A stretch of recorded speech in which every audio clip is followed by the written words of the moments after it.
यहाँनिर तपाईहरुले देख्न सक्नुहुन्छ 1xbet का 3 एजेन्ट पक्राउ र 2 वर्षमा 57 अर्बको कारोबार भनेर देख्न सक्नुहुन्छ र यो न्यूज चाहिँ मैले टेक पाना मार्फत लिएको छु र यसको विवरण तपाईहरुलाई चाहिँ म जानकारी गराउन चाहन्छु। देख्न सक्नुहुन्छ 1xbet मार्फत चाहिँ एजेन्टको रूपमा चाहिँ काम गर्ने 3 जनालाई चाहिँ पक्राउ गरेको छ र 2 वर्षमा चाहिँ 57 अर्ब बराबरको चाहिँ कारोबार गरेको चाहिँ खुलेको छ। अवैध अनलाइन सट्टेबाजी प्लेटफर्म 1xbet का 3 नेपाली एजेन्ट पक्राउ परेका छन्। काठमाडौँ उपत्यका अपराध अनुसन्धान कार्यालयबाट खटिएको प्रहरी टोलीले 1xbet को एजेन्ट बनी कारोबार गर्ने सर्लाहीका 31 वर्षीय सञ्जय कुमार शाह, 19 वर्षीय रामजी शाह र 30 वर्षीय राकेश चौधरीलाई चाहिँ पक्राउ गरेका हुन् भनेर देख्न सक्नुहुन्छ। र यहाँ तपाईले देख्न सक्नुहुन्छ प्रहरीका अनुसार 1xbet का विभिन्न साइटहरुमा उनीहरूले आफ्नो वालेट तथा बैंक अकाउन्टहरु राख्ने गर्थे र ती अकाउन्टमा सट्टेबाजी गर्नेहरूले रकम पठाइदिए ती एजेन्ट 1xbet को अकाउन्टमा चाहिँ जम्मा गरिदिन्थे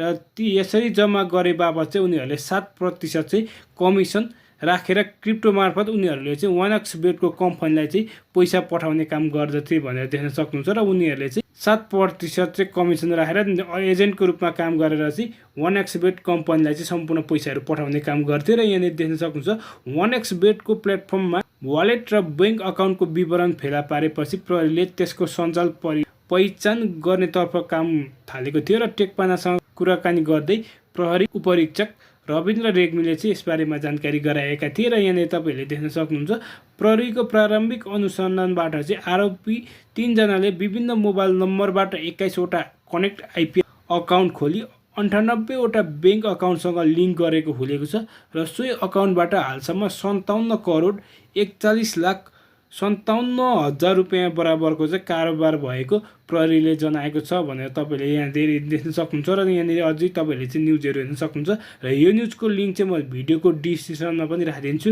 त्यहाँबाट पनि तपाईले हेर्न सक्नुहुन्छ। र प्रहरीले उनीहरूको साथबाट 9 वटा स्मार्टफोन 21 वटा सिम कार्ड र 2 वटा ल्यापटप र एउटा सीपीयू बरामद गरेको छ भनेर देख्न सक्नुहुन्छ र उनीहरूमाथि नेपालको प्रचलित कानुन बमोजिम मुलुकी अपराध संहिता 2074 को परिच्छेद 5 सार्वजनिक हित स्वास्थ्य सुरक्षा सुविधा र नैतिकता विरुद्धको कसुर अन्तर्गत दफा 125 जुवा वा सट्टेबाजी गर्न नहुने कसुरमा आवश्यक अनुसन्धान एवं कारबाहीको लागि जिल्ला प्रहरी परिसर काठमाडौँ पठाइएको छ भनेर देख्न सक्नुहुन्छ। र तपाईहरुले यो भिडियो हेरिसक्नु